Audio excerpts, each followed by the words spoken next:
Sahabat Lapo Cabia, ikuti cerita bersambung Manusia Harimau Merantau Lagi.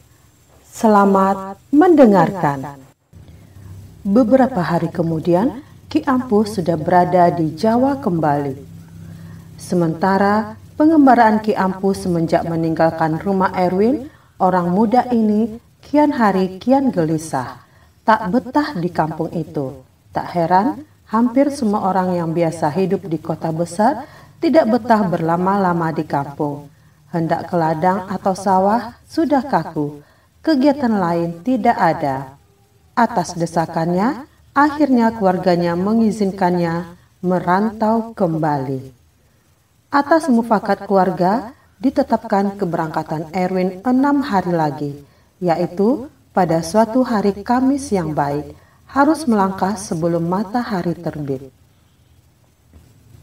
Tetapi mereka boleh saja mengambil suatu ketentuan, sedangkan perubahan bisa terjadi kalau ada sesuatu yang menyebabkannya. Beberapa hari menjelang keberangkatan itu, ketika Erwin berjalan seorang diri, mendadak ayahnya Jalubuk sudah berada di sampingnya dalam keadaannya sebagai manusia. Sudah berumur lanjut, tetapi masih tetap tegap dan gagah. Wajah berwibawa dengan misai putih melintang menambah keagungan penampilannya. "Ayah," kata Erwin agak terkejut. Ia rasakan kembali kehebatan ayahnya itu setelah agak lama tidak bersua dengannya. "Dari mana, Ayah?"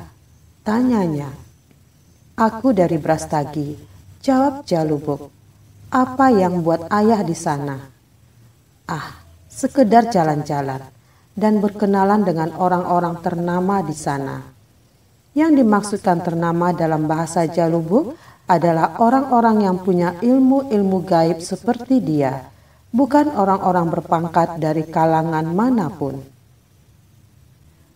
"Siapa orang ternama di sana?" tanya Erwin. Jalubuk menyebutkan beberapa nama, di antaranya Langit Tua. "Kau hendak merantau kemana lagi?" tanyanya sejurus kemudian. "Kemana saja yang kiranya aku bisa mendapat pekerjaan, Ayah." "Dengan istrimu?" tanya Jalubuk. "Tidak, aku sendirian saja. Bagaimana kalau aku kembali ke Jakarta, Ayah?" Untuk seketika Jalubuk tidak menjawab. Erwin bertanya mengapa ayahnya tidak memberi tanggapan. Sejurus kemudian, barulah Jalubuk mengatakan bahwa kalau ia kembali ke sana, pasti banyak bahaya menantikannya. Erwin bertanya, mengapa? Sebab ia tidak merasa punya musuh di sana, sedangkan dengan Ki Ampuh telah menjadi sekeluarga, sesuai dengan keinginan dan sumpah Ki Ampuh sendiri. Jalubuk tertawa. "Mungkin musuh baru, tetapi tidak soal. Siapapun dia, aku mempunyai firasat bahwa kau menentang banyak bahaya di sana." Kemudian katanya, "Bukankah di sana masih ada Mbah Penasaran yang belum merasa puas karena belum dapat menundukkan dirimu? Kau tahu anakku, perempuan cantik dan tak pernah tua itu amat tergila-gila padamu. Ia akan berbuat apa saja untuk membuat kau bersimpuh di hadapannya. Heran kedengaran, tetapi sungguh mati ia ingin keturunan dari kau." "Keturunan?" tanya Erwin. "Ia yang telah berumur 300 tahun. "Mengapa tidak? Ia bukan orang biasa. Kalau orang seumur 300 tahun masih begitu cantik dan menggiurkan, maka pasti ia juga dapat mengandung dan melahirkan. Dia benar-benar jatuh cinta padamu. Ia inginkan seorang keturunan, Banten Mandailing." Jalubuk yang sanggup melihat jauh ke depan bisa menduga apa-apa yang mungkin terjadi, menganjurkan kepada anaknya untuk menunda keberangkatannya sebulan lagi. "Mengapa begitu lama, Ayah?" tanya Erwin. "Kau belum seberapa, Erwin," jawab Jalubuk. "Kau harus lebih daripada apa adanya kau sekarang ini." "Maksud Ayah?" "Kau belajar lagi. masih banyak yang harus kau pelajari.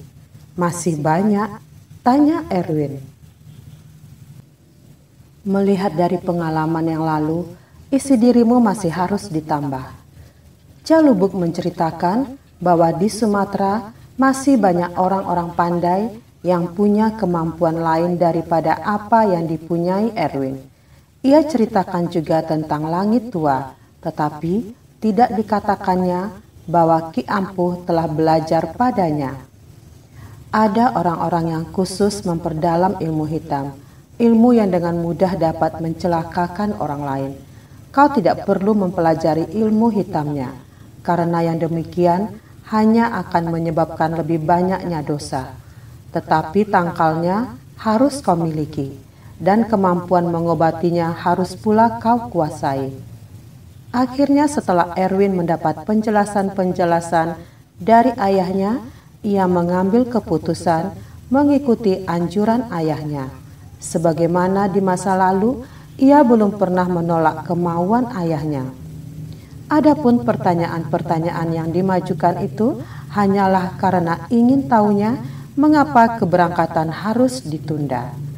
Jalubuk memberi anaknya alamat beberapa orang pandai, bukan Lom-Lom dan Langit Tua yang telah pernah jadi guru Ki Ampuh. Semula Erwin pergi ke Angkola. Di sana belajar pada seorang perempuan tua yang pandai mengobati penyakit buatan apapun. Jikalau diteliti riwayatnya, maka antara Raja Tigor masih ada hubungan famili dengan perempuan yang bernama Hawa itu. Sedikit cerita tentang Hawa. Ia memperoleh ilmunya bukan melalui guru, tetapi dengan jalan mimpi beberapa malam berturut-turut. Gurunya tak memperkenalkan namanya, tetapi ia juga seorang wanita yang besar kemungkinan bermukim di daerah Sorek Merapi. Kau pelajari semua ini Hawa, gunakan untuk membantu sesamamu, kata perempuan yang datang dalam mimpinya itu. Baik nenek, kata Hawa, yang saat itu masih berusia sekitar 25 tahun. Di dunia ini ada sejumlah orang yang mempunyai kekuatan gaib guna melakukan kejahatan. Jarang ada dukun yang mampu mengobati penyakit buatan, kalau ia tidak benar-benar hebat. Di daerah ini pun ada orang-orang jahil yang begitu. Kau tidak perlu melawan mereka, tetapi kau harus mengobati penyakit korban-korbannya. Kalau saya yang ditujunya dan saya jatuh sakit, bagaimana nenek? Tanya Hawa. Kau telah kebal terhadap ilmu hitam. Jangan kau khawatir. Tugasmu tugas peri kemanusiaan. Dan ingat ini, kelak akan datang seorang anak muda menuntut ilmu padamu. Ia anak manusia harimau yang baik hati. Turunkan semua kepintaranmu, kata perempuan misterius itu. Hawa seakan-akan menjawab bahwa ia akan mematuhi pesan tersebut dan bertanya bila gerangan orang muda itu akan mendatanginya. Wanita tua itu menyaut, masih lama, lama sekali. Sekarang ia belum dilahirkan ke dunia. Demikianlah kejadian 40 tahun yang lalu, 15 tahun sebelum kelahiran Erwin. Kini anak muda itu datang, diantarkan oleh Jalubuk. Siapa Anda? Tanya wanita itu kepada Jalubuk yang datang dalam bentuknya sebagai manusia. Aku insan yang telah tiada Hawa, jawab Jalubuk. Jadi, apa yang hadir di hadapanku ini? Penjelmaan kembali. Kita masih punya hubungan keluarga dari ayahku Raja Tigor. Kalau engkau tidak malu mengakui punya manusia harimau sebagai famili. Hawa pernah mendengar tentang Raja Tigor. Siapa pula di Mandailing dan Angkola yang tidak pernah mendengar tentang dirinya? Manusia harimau yang berkuburan di kawasan Muara Sipongi mempunyai budi baik dan suka menolong sesama manusia selama hayat masih terkandung di dalam tubuhnya. "Jadi kau anak Raja Tigor?" tanya Hawa. "Benar, namaku Jalubuk. Pernahkah beliau menjengukmu?" "Ini aku datang." Terdengar satu suara dan satu muka buruk bertubuhkan harimau tiba-tiba menghadirkan diri di sana. "Aku merasa dapat kehormatan kau kunjungi orang sakti," kata Hawa. "Kaulah yang sakti dan kuat, Hawa. Kau mempunyai kemampuan yang tidak kami miliki. Anak muda ini adalah juga jalan cucu bagimu. Namanya Erwin." "Salam opungmu," kata Raja Tigor kepada Erwin. Erwin mematuhi. Ia berlutut dan mengambil tangan Hawa, diciumnya. "Kau anak baik, aku rasakan kau anak baik, tetapi telah banyak penderitaanmu. Kau mau ke Jawa lagi ya?" tanya Hawa. "Dari mana kau tahu, Hawa?" tanya Raja Tigor. Ia dan Jalubuk sendiri mempunyai kemampuan melihat jauh ke masa depan.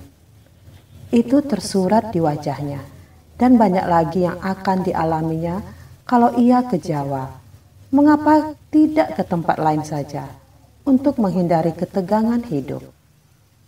Ia gemar bertualang, sebagaimana layaknya pemuda Mandailing suka mengelana untuk mencari dan mendapatkan kehidupan yang lebih layak daripada tinggal di kampung-kampung buruk kita yang tak terbiayai oleh kita perbaikannya. Kalau ia merantau, mungkin gubuk-gubuk tua kita masih akan bisa diperbaiki kalau ia mendapat rezeki, asal saja dia tidak akan melupakan kita, sebagaimana telah kenyataan dari banyak orang kita yang merantau, kaya raya di negeri orang, sisa-sisa pun tak dikirim ke kampung. Mereka telah menjadi orang-orang ternama yang lupa asal-usulnya. Kau tidak boleh begitu nanti, arwah-arwah memburu dirimu. "Tidak, Ayah, aku merantau untuk kepentingan kita semua." "Bagus," kata Hawa.